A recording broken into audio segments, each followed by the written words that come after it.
Our speaker today is Professor George Handley, who is a professor at BYU, and also, until quite recently, a member of the Provo City Council. And he's just completed his service in the Provo City Council, and so he can talk to us both about academia and also about service in local government. And so that's kind of our overlapping interest in his work. But he also has interests that are like reaching and really politically relevant. He leads the environmental studies minor at the Kennedy Center, and he's also the author of a lot of books that are relevant to politics. Most recently, literature and eco-theology, From Chaos to Cosmos. He's also written a few books with the Maxwell Institute, including If Truth Were a Child. He's written a novel called American Fork. And he's written one of my very favorite books, not that those are not among my favorite books, but among my very favorite books, Home Waters, which is a memoir about events in his life and the Provo River. He's also one of my very favorite people to fly fish with and play tennis with.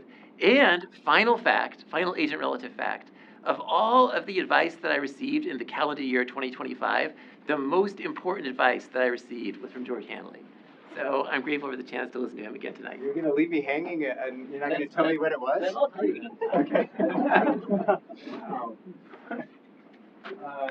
Thank you, Ryan. Thank you, Aaron. I'm really happy to be here.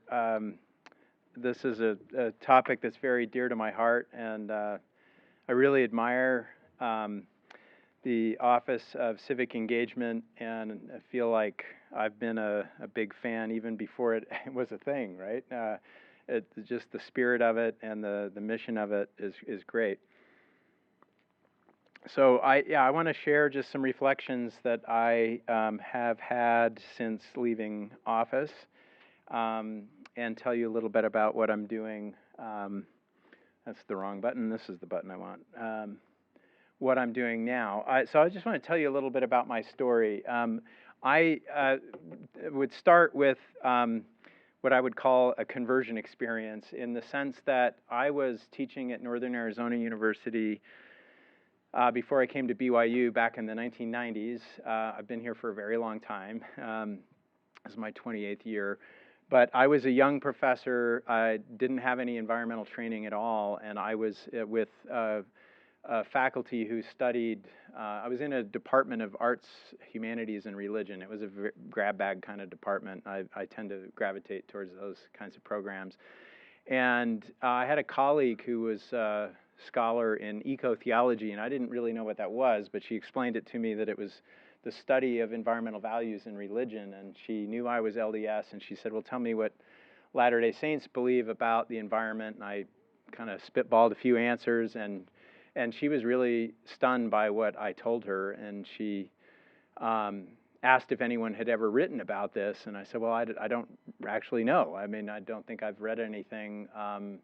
And then she kind of poked her finger at my chest and said, you should write about this, and she kind of made me promise that I would do that, and that just sent me on a little bit of a journey. When I got hired at BYU a few years later, I thought I would try researching this subject and try writing an essay about it, which I did in BYU Studies in 2000, 25 years ago, and that kind of just started a process. The word got out in Utah that there was a Latter-day Saint who wanted to care about the environment, and that apparently was a rare enough thing that, like, I was getting phone calls from lots of nonprofits and from people working on different environmental causes in the state, because they really perceived a communication gap between environmentalists who were working on different environmental causes and the mainstream Latter-day Saint culture, and they saw me as kind of a connector between those, someone who could help them build bridges. So I just kind of almost got dragged into it, literally. I mean, I was getting calls to, someone paid my way to do some lobbying in Washington. I was like, a free trip to Washington, sure, I'll go. I'll talk to, it was then Senators Well, it was right after Senator Lee was elected that I went once. Anyway, I went a long time before that, Senator Hatch's office, and so it was a very interesting experience. And I kept writing about it. It was still kind of a side thing. It was kind of academic. But then, actually, right as I moved to Provo, there was a weird rendering plant problem. I don't know for those of you who remember this who've been around for a long time, but there was a rendering plant down in South Provo that was making dog food, and it literally smelled like dog food on our front doorstep every day, because the winds would blow just in a certain kind of way that this lovely breeze of dog food would come wafting into our living room. And my wife was pregnant, so you can imagine that was a really concerning problem. And I went to my first city council meeting here in Provo to express some concerns about this. And that kind of also started getting me into the community more than I was used to. So that ended up resulting in more connections. I started to get more involved in nonprofit work. I was part of a group that founded LDS Earth Stewardship. That was an attempt to simply change what we saw as a cultural problem. We didn't want to be a political organization. We just wanted to celebrate doctrines of stewardship and the restored gospel. That's a whole other lecture I can give.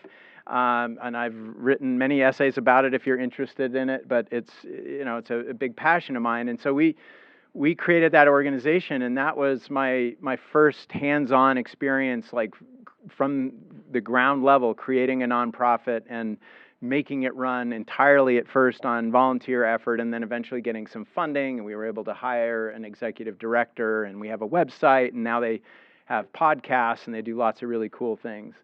I also got involved in Utah Interfaith Power and Light, which is an interfaith organization that's national, and we had a Utah chapter. And again, I and a couple of other LDS people were really important to them because they really wanted to do more outreach on the climate with Latter-day Saints. And the Nature Conservancy, you may have heard of them. They're an international organization, but they have a Utah chapter. They're very involved in land conservation throughout the state.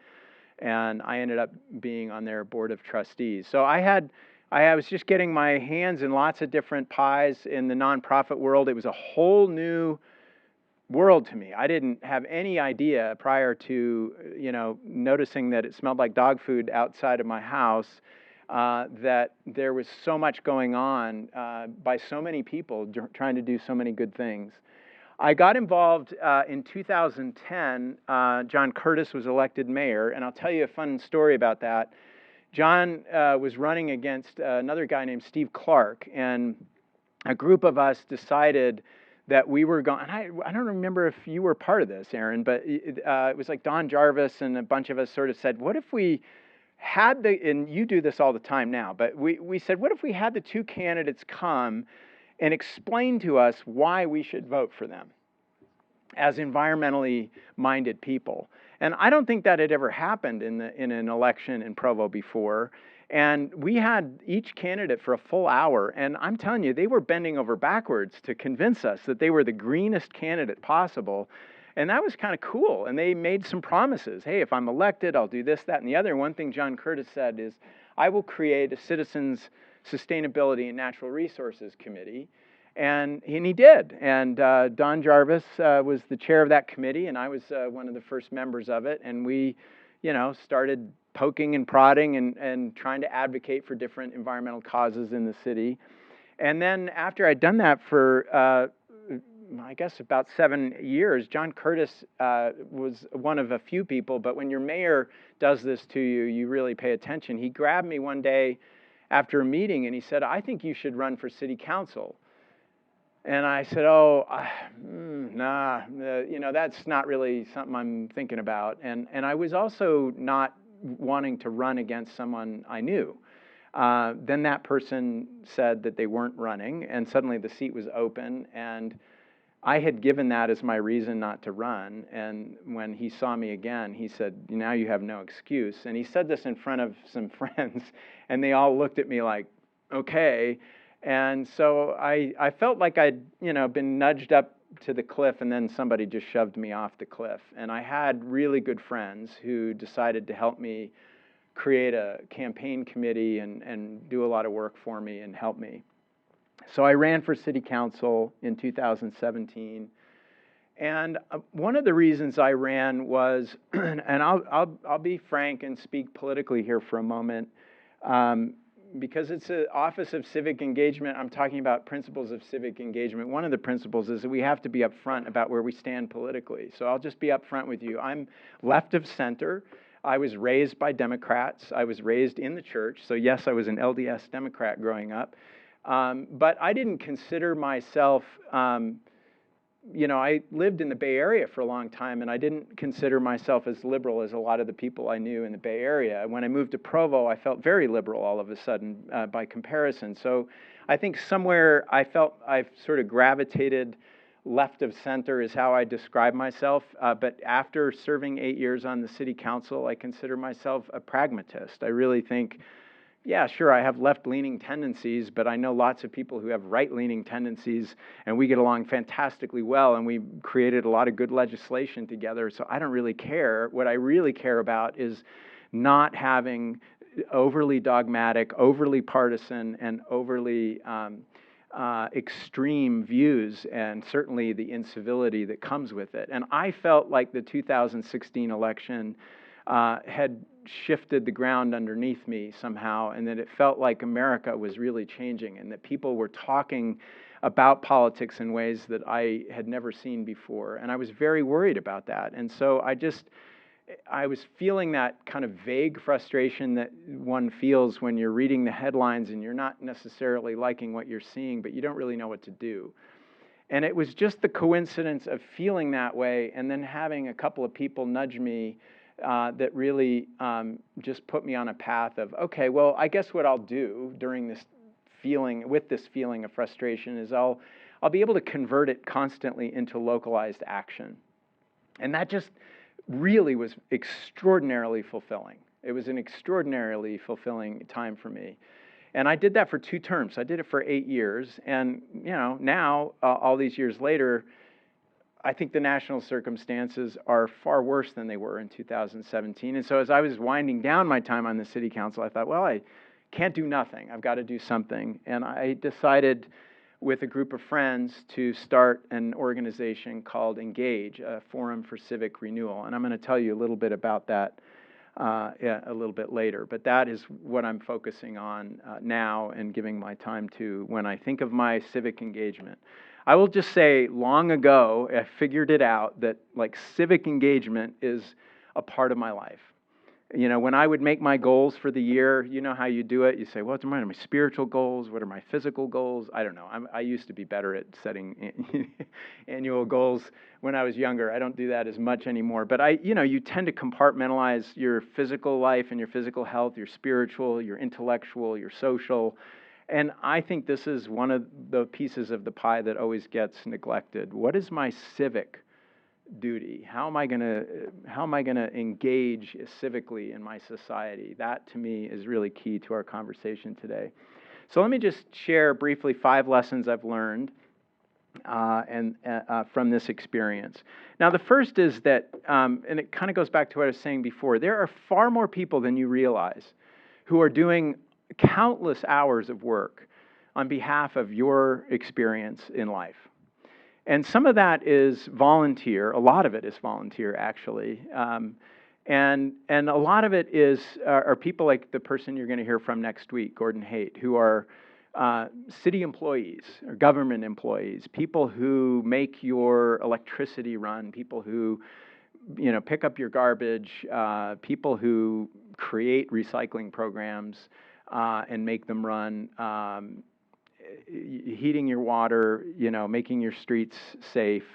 So the policemen, the firemen, the police officers, the fire staff, and all the other elected officials. There are many elected officials that you don't actually ever know or see. You won't know their names. You should.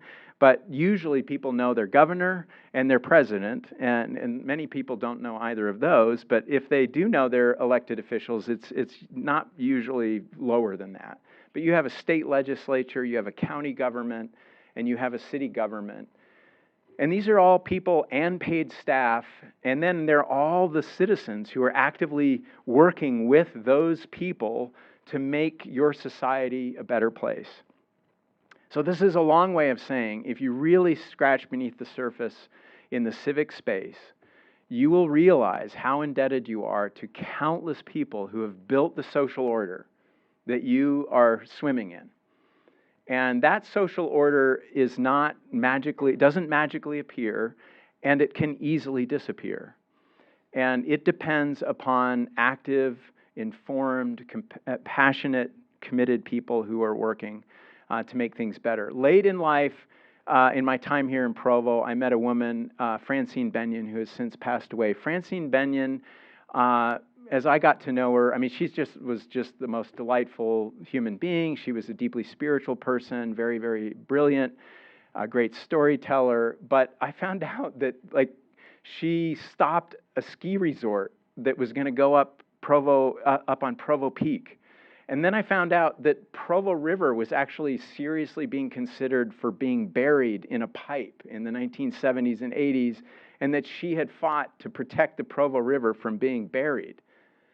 And then I found out that the Rock Canyon that I hike in all the time, she had created an association, a nonprofit, to protect Rock Canyon, and had been fiercely protecting that canyon for years, and was in a position when a crazy guy got a hold of an old mining deed and started pulling rock out of Rock Canyon, and everyone in Provo-Orem area went ballistic. Like, liberals and conservatives came together and fought like crazy to protect Rock Canyon. She was doing all that stuff. And she was a mom, she was a grandma, she, had her life. This was her civic life. So lots and lots of people. Secondly, I think when you engage in civic affairs, you learn, you gain a feeling of integrity. One of the things that's so frustrating about our moment right now, and it's true at any time in our history, but it seems like it's especially true in the age of social media, where you and I are spectators of a political sport that's going on, right? And we're on one team or the other, or at least we're told we have to be on one team or the other. And our political life is reduced to just watching and then raging if we want, or commenting on social media, and maybe occasionally voting. But what really gives us integrity is when we're acting, right? When we're working to build political power to make something happen. It's not enough to vote, in other words. And what I would recommend to you is that you consider a cause that you care a great deal about, and then just stick with it. And I'll pick on Aaron for a moment. Aaron's one of these people. I mean, there's nobody in the city of Provo who's done more to promote active transportation and biking and pedestrian safety than Aaron Scavlin. He's remarkable. He's been doing it for how many years now? 20? Almost. And let me point out the fact that a person like Aaron, who he formed with friends, I assume, Bike Walk Provo. Bike Walk Provo, mayors come and go, city council members come and go, even city staff come and go. But when you form an organization like that, you're there for the long term. You watch all those people come and go, and you keep persisting on the project. That's the magic of civic engagement. It starts to feel like what you were meant to do. It starts to feel like you're fulfilling a kind of calling. When I was serving on the city council, that's how it felt. It felt so fulfilling to do something that was meaningful, something that I cared about, and something that stretched me. And I will also say the beautiful thing about it is it gives you an extra community, right? I mean, there's a camaraderie among the biking community in Provo that's really marvelous. There's a camaraderie among people who care about the environment, or people who care about children's health, and people who care about refugees, or whatever the issue might be. They build a community around the cause, and that's a really beautiful thing. And attached to that is the idea that this gives your life a greater sense of adventure and abundance.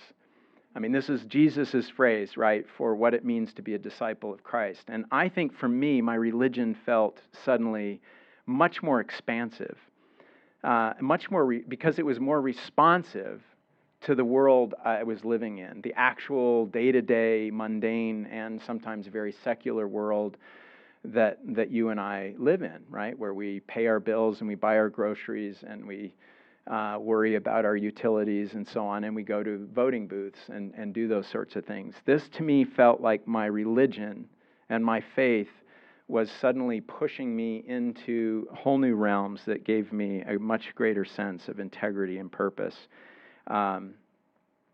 It's a really important principle, and I think our faith calls us to that life. It's not intended to just be about fulfilling a calling, which is important, and I do my duty when I am asked to do those sorts of things, but my religious life is so much bigger now than it was because it goes far beyond the walls of my church.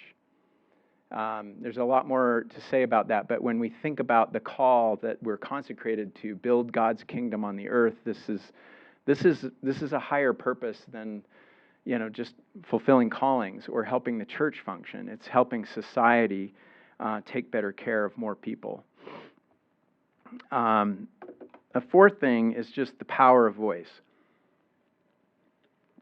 I'll give you an example. When I was first elected, a young man, I think he was probably 30, and that's to me young, he was a young entrepreneur here in Provo. I think he was a BYU graduate. He came to a city council meeting, and if you're familiar with the format, there's 5 minutes or 15 minutes usually at the beginning of the meeting where anybody can come and speak for up to 2 minutes on any topic they want.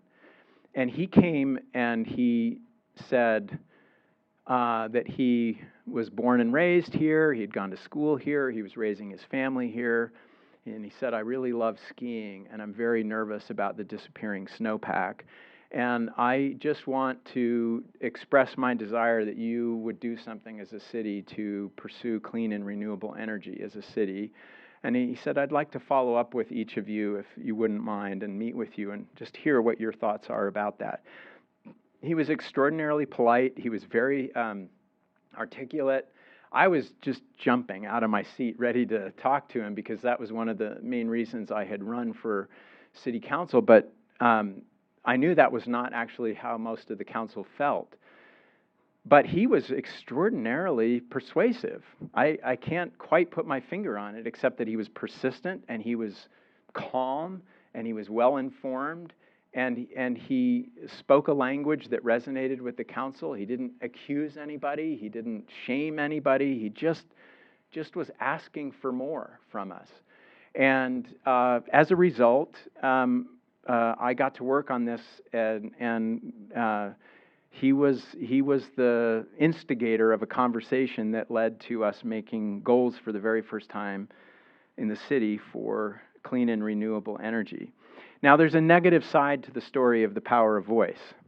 And Aaron knows what I'm about to talk about, because one of the things that we often see in local elections and local civic spaces, but also at the national level, is that people tend to listen to the people who live nearest them, who are the most like them, and who are the most often in their ears.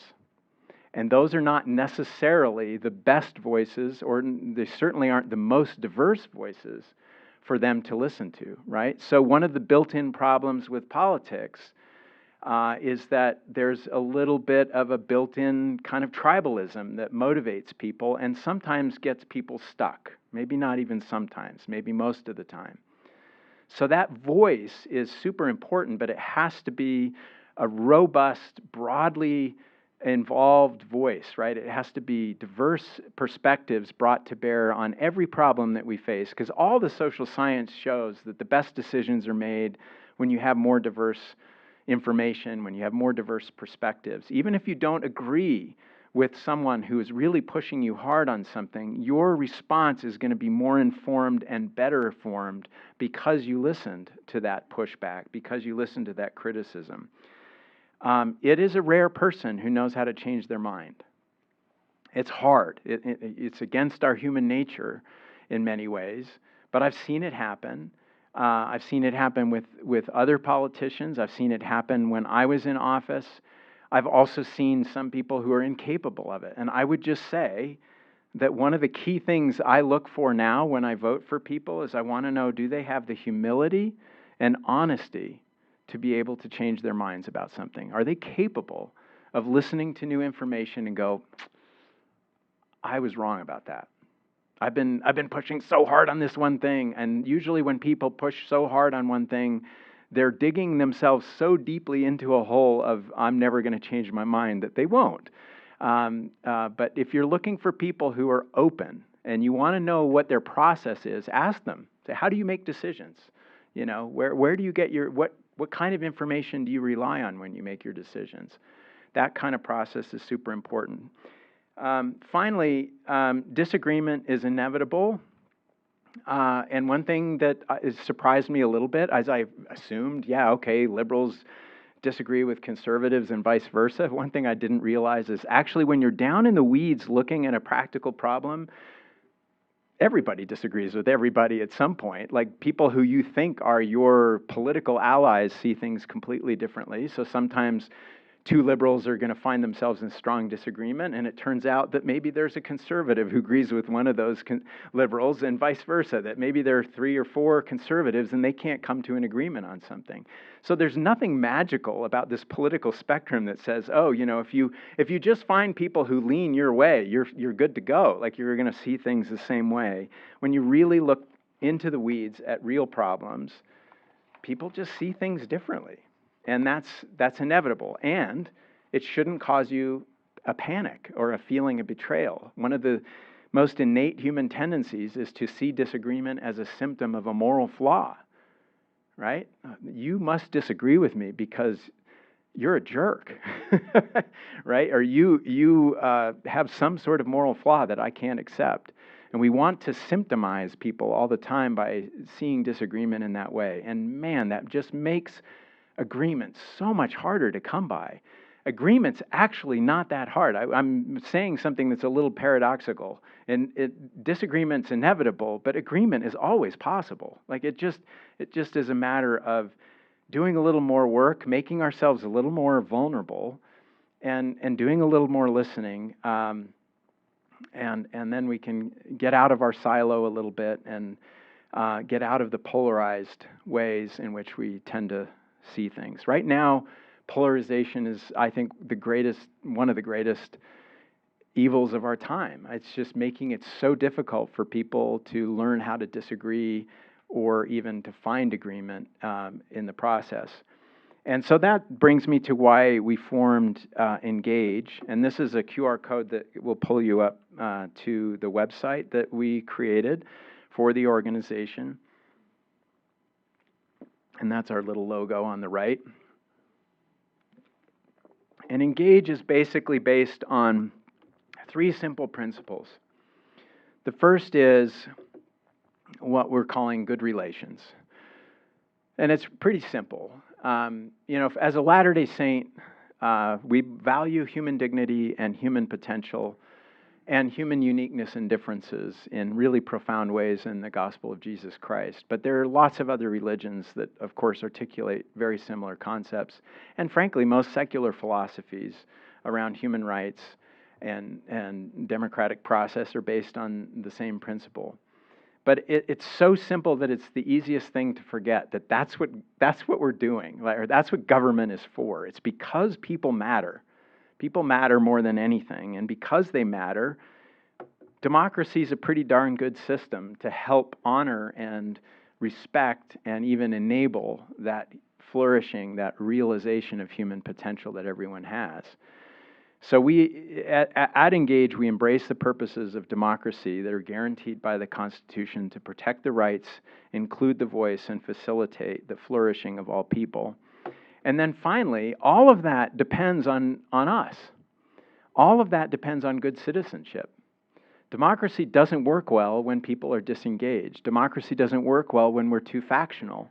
It doesn't work well when, certainly when we're super, super angry all the time. So we at Engage tried to articulate the concept that we accept the responsibility that democracy will work well if we foster broad, informed, principled, and civil engagement where we live. We want it to be localized. We don't want it to be based in party. We want it to be based in these principles. We're trying to move people toward a vocabulary and a way of thinking that escapes the boxes that parties can put us in. and just try to find a little more breathing room so that we can make democracy work a little bit better. So in my last portion of the presentation, then I'll open it up for questions. I just want to walk through some of the teachings in the Restored Gospel that get at these three principles, because this is a predominantly Latter-day Saint audience, and it's my opportunity to show my hand, so to speak, as to why I'm motivated to think about these things. The very first paragraph of the Family Proclamation makes one of the most important statements in our doctrine, that all human beings, male and female, are created in the image of God, and each is a beloved spirit son or daughter of heavenly parents, and as such has a divine nature and destiny. That has to be the cornerstone of every political philosophy. It has to be the cornerstone of every civilization if it's going to be a moral one, right? It has to accept that universal principle of human value and human potential. And that, of course, is our Latter-day Saint articulation of something that comes in the Judeo-Christian tradition from the book of Genesis and, of course, from the book of Matthew, when in Genesis, the creation being created in the image of God is an important principle for ethics throughout the Western civilization. And Jesus, of course, famously said, you know, your Christianity is measured by how you treat the most marginalized in your society. Those who are the least among you will really be the measure of who you are as my disciples. And of course, you may be familiar, especially if you've recently taken Univ 101, you read the Choices for Eternity, President Nelson's remarkable talk, where he really decries any form of prejudice or abuse towards people because of anything about them that marks them as different. That our obligation as disciples of Christ is to, first of all, honor our spiritual identity, but respect that identity in other people. Now, this is not a LDS doctrinal quote, but this is a quote that I admire from David Brooks, the New York Times columnist, who said, "America stands for a set of universal principles." He wrote this not too long ago. The principle that all men are created equal, that they are endowed with inalienable rights, and democracy is the form of government that best recognizes human dignity and best honors beings who are made in the image of God. So he's making that link, right, between, well, if you really believe that human beings are created in the image of God, then democracy is a pretty important form of government. And this, of course, is consistent with our doctrines and teachings. These are three important passages. Section 134, I'll just highlight that italicized phrase, God holds men accountable for their acts in relation to them, meaning governments. God holds you and me accountable for our acts in relation to governments. Okay? Now, where that is beautifully articulated is in the Book of Mormon, in the transition between a kingdom and this more democratic phase that they move into with judges, right? And the principle that's underscored there is that last verse, they relinquished their desires for a king and became exceedingly anxious that every man should have an equal chance throughout the land. So suddenly you see that, right? Without the king, suddenly we're all equal. We all have equal opportunity. And every man expressed a willingness to answer for his own sins. We're also equally accountable. Opportunity and accountability go together. Freedom and responsibility go together, right? And we know this good line from Mosiah 29:26 that we often cite is that, well, most of the time, most of the people are going to want what's right. I will only add one editorial comment about that, and that is the fact that most of the time, going back to my point earlier about listening to select voices, most of the time we actually don't know what most of the people want. I mean, we can do it by, I know Provo City did it. We had to spend like $100,000 to do like a scientific survey of Provo citizens because we thought we knew what people wanted because people came to our meetings and told us what they wanted. Well, the same people came to our meetings over and over again, and a very, very small percentage of the city was coming to talk to us. A very small percentage ever reach out directly to a city council member. But when we surveyed people, turns out people didn't like car traffic. They cared about bicycles. They cared about air quality. They wanted us to protect the canyons.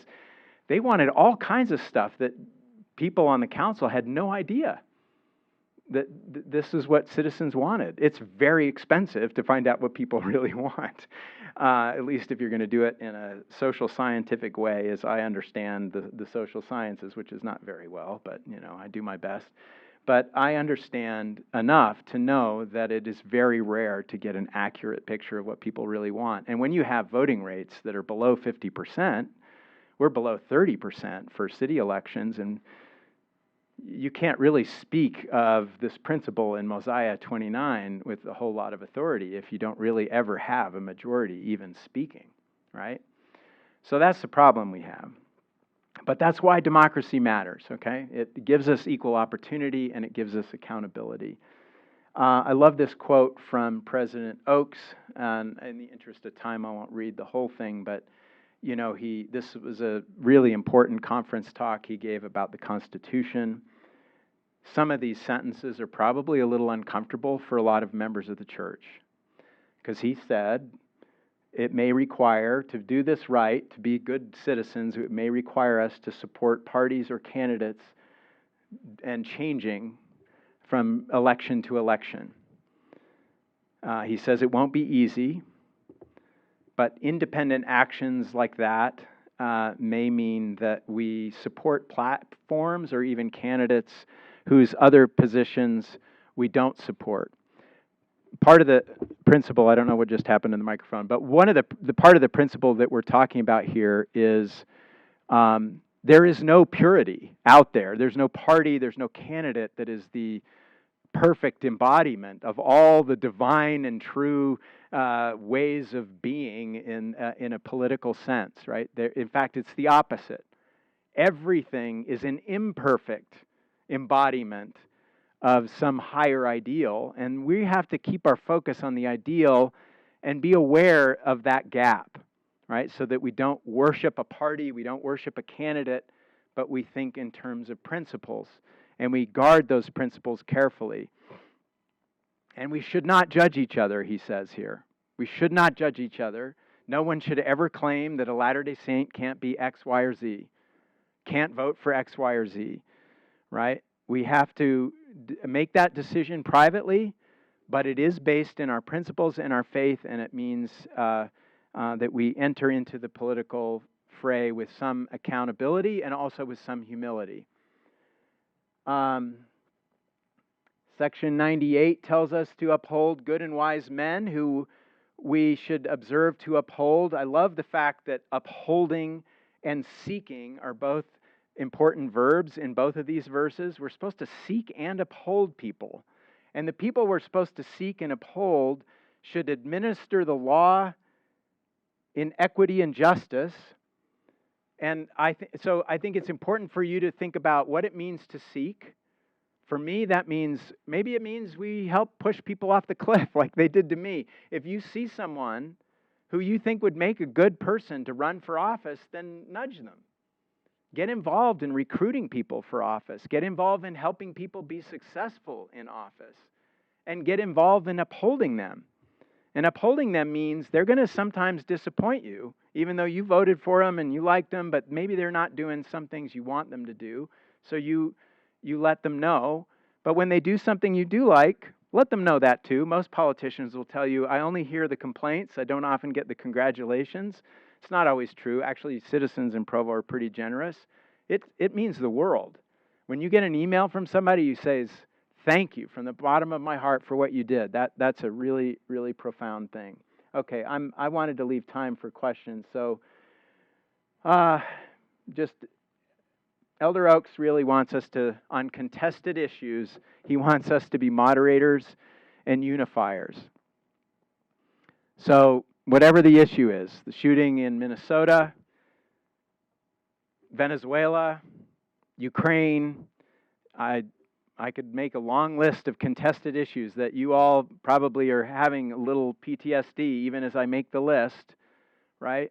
You and I need to be moderators and unifiers. We've got to somehow find ways to build bridges. The point I take away from this is don't throw grenades in a culture war. pull out. Do not let yourself get sucked into some polarized, nonsensical, unproductive. As a missionary, my mission president taught us not to get involved in Bible bashing, right? Which was, you get together with the Jehovah's Witness and you start throwing verses at each other. It's useless. It's the same thing in politics. It's not a good use of your time. The better use of your time is seeking and upholding people of good character and contributing in proactive ways to your to your community. David Brooks, in another column, and I'm sorry I didn't give you the reference there, but this is just last week actually, he made this profound statement: it's easier to destroy a social order than to build one. We're seeing our social order come undone very rapidly, and I don't think we're going to get out of what is happening for a very long time. But what it is going to require is that there are more and more of us who are committed to being builders of social order. That's a long game. That's not responding to the headlines. That's building community and building a healthy democracy by being committed to your communities as much as you can. I'll just end with the thought that you and I have a responsibility. I wanted to tell a really cool story about how we hired Gordon Haight, but maybe that'll have to wait for another time. But part of what I wanted to say, maybe just going back to what I was saying about Aaron and Bike Walk Provo earlier, sometimes when, like I said, politicians come and go. I've been at BYU 30 years. I've had 3 presidents, university presidents, actually 4, Merrill Bateman. I've had multiple vice presidents, multiple associate vice presidents. I've had multiple chairs and deans. We've seen several mayors come and go, many more council members come and go in the city of Provo. But it's the constituents, the citizens that are always there, right? And if you're in a community for a good long time, you have an opportunity and a responsibility to really move the needle. But it's going to take patient, persistent, hard work that just outlasts a person maybe, or a policy that's standing in the way. And every so often, suddenly what's moving at a glacial pace suddenly collapses. And maybe it's because a certain person retires, or a certain person is no longer in office, or someone new just moved into the community with new social capital that suddenly moves the needle in a different way. But if there aren't people just doing the hard work of pushing and working towards something that they believe in, those things don't happen. They don't happen at all. That serendipity happens because there's already a culture working and anticipating those changes that people feel are needed in society. Okay, I've taken too long. I thank you for your attention and happy to answer any questions. We have a few minutes, or are we?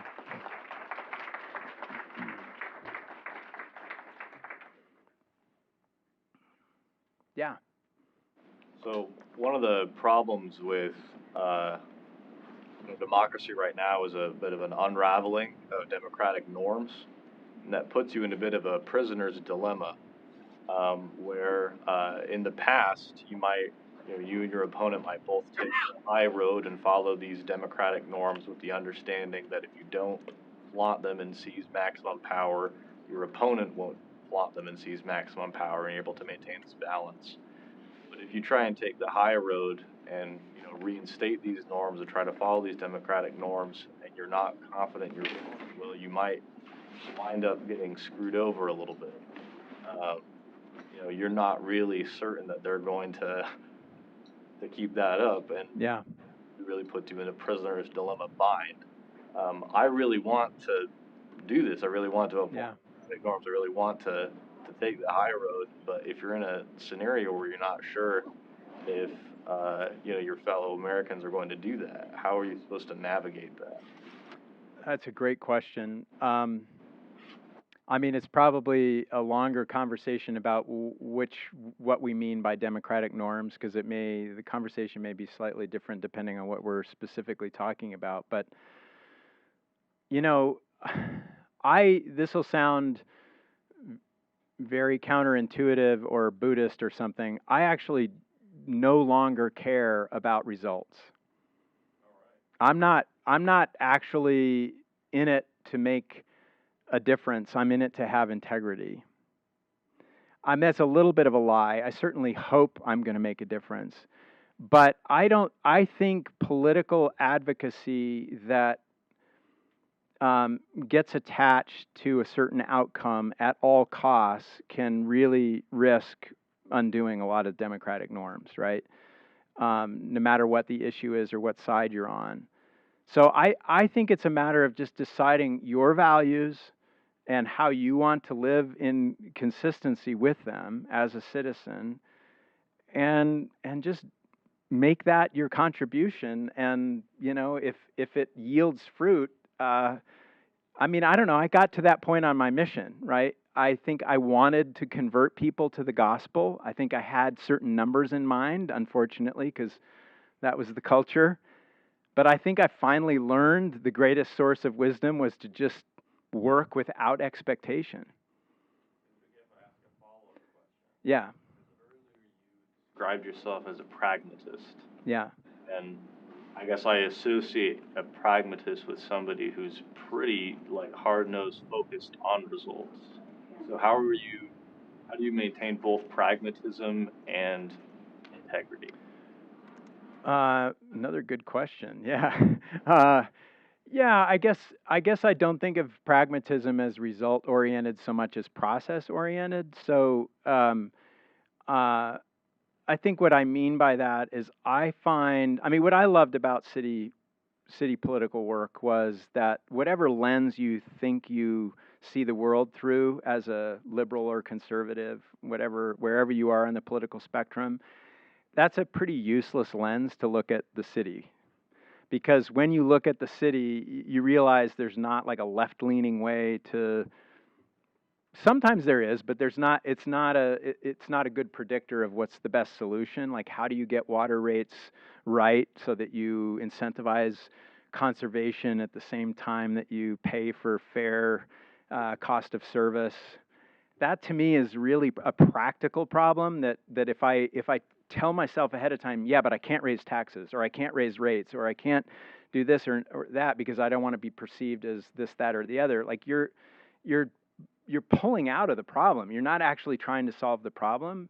You're not looking at the conditions of the problem. And I saw that repeatedly on the council, that there was a tendency to pull away from it because you were checking in with your bullet point list of what a conservative is supposed to think like or a liberal is supposed to think like, and you weren't actually willing to look at the problem. Results samsara, but it sounds like it's less that the results don't matter, but more that the tribal affiliation doesn't matter. So yeah, that's part of it. Rates, there's an outcome that you want. You want to be able to get the water. You want the infrastructure to be able to get maintained through the rates, but you're not so concerned about how that's done in a conservative or liberal. Yeah, no, I think that's fair. I would say, oh, lo and behold, yeah, we're back. I would just say that, I mean, it's hard to articulate what I mean by I don't care about results, because that sounds like you don't care. It's just that I think emotionally, I had to learn how to detach myself from the expectation that my actions would create something that I knew was needed in the city. It's hard because you desperately want something to change and you're working for it. But I mean, it's the lesson of every chapter of my life, in my marriage, in my parenting, in my professional life, in my spiritual life. When I get too desirous for certain outcomes, I start to try to control people. And I also feel betrayed when other people use their agency. And that's totally unhealthy. So I just think I've tried to train myself, and I've learned that through serious contemplative tradition, reading Buddhist philosophy, and reading Christian theology, and just learning how to be consistent, have integrity, work really hard for what I believe in, but let go a little bit of that need to get what I want. Um, and sometimes I'm pleasantly surprised that what I thought I wanted actually wasn't the right thing, and I'm like, oh, that's good. That's good. I was disappointed. Yeah. We should maybe excuse those things and leave it to the end of the hour. Okay. If you have a couple. Yeah, I'm happy to So take more questions. Go ahead and I think a few already left. Yeah, but leave. But then if you have other questions, yeah. Yes. So, as a member of the church, I sometimes feel this tension between being a peacemaker, but also looking to protect the marginalized and the people who need the most help. Like when I read Section 134, it exhorts civil obedience and working within the framework of laws and order. My question is, what happens when that framework itself is corrupt? What happens if that framework has already breached the divine mandate to protect individual rights and property and whatnot? How do we reconcile that tension between trying to protect like individual liberties and rights from a potentially, like in Section 134 itself, and I get it's very context specific, it says, oh, don't interfere with slaveholders and slaves. Right. And I get it's a different context, different time, but that also makes me feel uncomfortable. Yeah. Because what if there's some legalized, terrible like metaphor, but what if there's like a sort of slavery today that is legalized, but we're not allowed to civilly disobey? That, Yeah. at least according to what I know, that would be against. That wouldn't be recommended by church doctrine to disobey laws or to, yeah. Well, I think we did disobey laws as a church in the 19th century anyway. I think there's some misunderstandings about peacemaking as a kind of milquetoast approach to civic engagement where you don't have strong opinions about anything, and anybody who seems really upset or bothered by something, they're out of bounds, and so there's an easy dismissal of it. That's an unfair problem in a lot of ways. I point that out to a lot of advocates and activists in this community because it's our cultural norm or our expectation that you don't yell, you don't get hot under the collar, you don't get too passionate, because if you do, it really turns people off. But that's part of the pragmatism too. It's like you got to know your audience, and if your audience is not going to respond to vitriol, then I just wouldn't use it.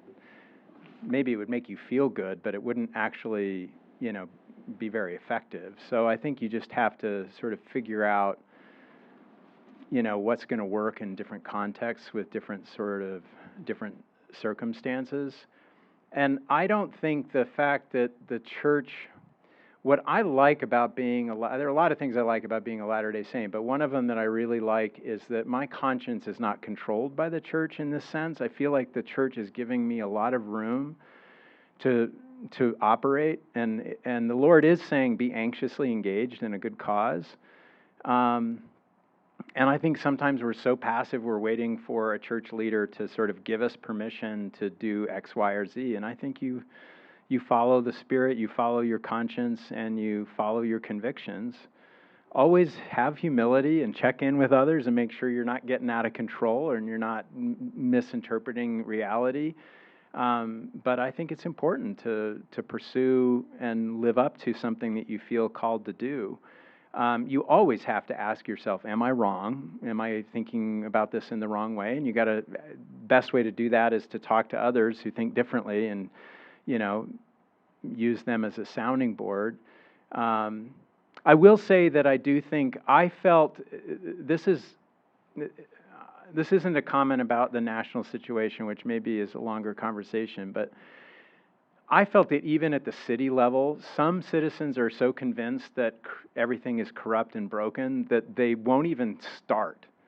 Like they'll send one email and they don't get a response and they feel like, oh, there's no point. These people are deaf or whatever. Or I went to one council and I tried to advocate for something and they voted against it. And so what's the point? I mean, there's just a little bit of an impatience with the process to assume things are more broken than they are. That said, there's a lot of things breaking, and it does feel like they're breaking daily, but I still believe very much, especially in the local setting, I think there's extraordinary opportunity for effective community building and pursuing good causes. And I think the more we do that locally, the more resilience that gives us as a community. So I don't know if that's a very satisfying answer. That's a tough one, though. That's one to wrestle with.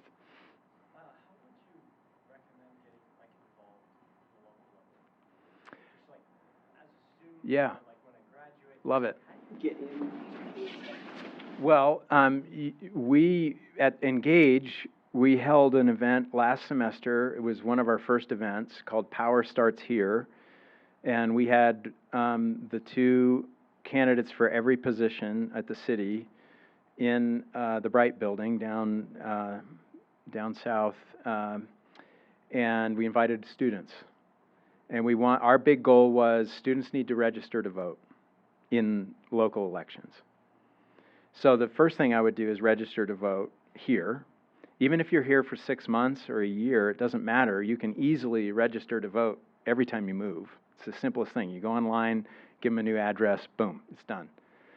And then you get ballots that correspond to that address. So you are connected to your local community politically by registering to vote, and then, of course, voting.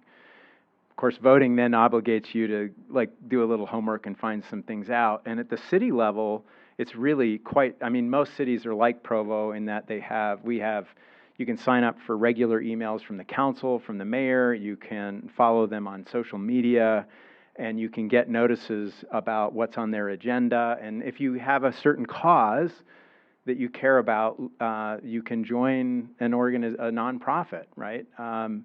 And cities have, there are nonprofits like Bike Walk Provo, which is a citizen group, but the city itself has the sustainability committee. They have a transportation and mobility advisory committee. They have a power board. They have a parks and rec board. They have an airport board. Some of those are appointed by the mayor, and you can kind of get your name in and start to get yourself known in the local government by just showing up to meetings. There's neighborhood districts in Provo, and they have meetings every 6 weeks. Those emails can come, and you can find out what's being proposed. I will tell you this.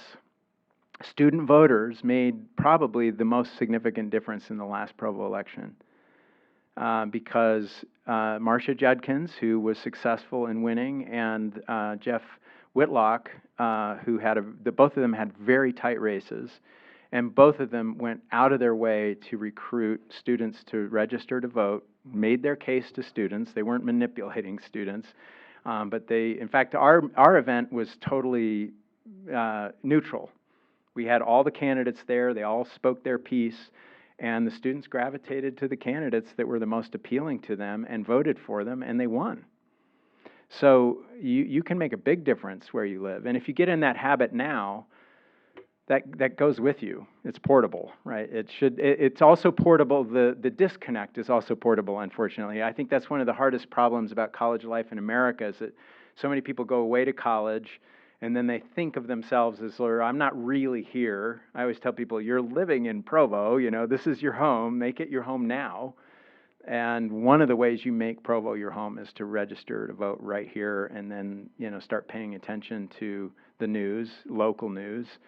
The good news is you don't have to do any of this by yourself. You can, like I say, you can go to neighborhood district meetings, committee meetings. You can get on email lists. You can get involved in the Office of Civic Engagement. You can get involved in our organization. There are lots of ways to sort of start learning. The workshop that we do most frequently is sort of Civic Engagement 101, and it's basically designed to help you define your civic life. We don't want to tell you what that should be. We want to tell you what the principles are that we believe in and think you should, the ones that I just shared with you, but you're the one who gets to apply those in your life and figure out what that means. So, yeah. Quickly, you speak with such an about science, about everyone around you, and you mentioned that you read theology, things like that. How can I take that and apply?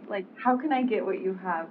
You have this beautiful perspective of other people and just how they are, and you see them as people. How can I take that and use that, especially in situations that are combative and are more polarizing?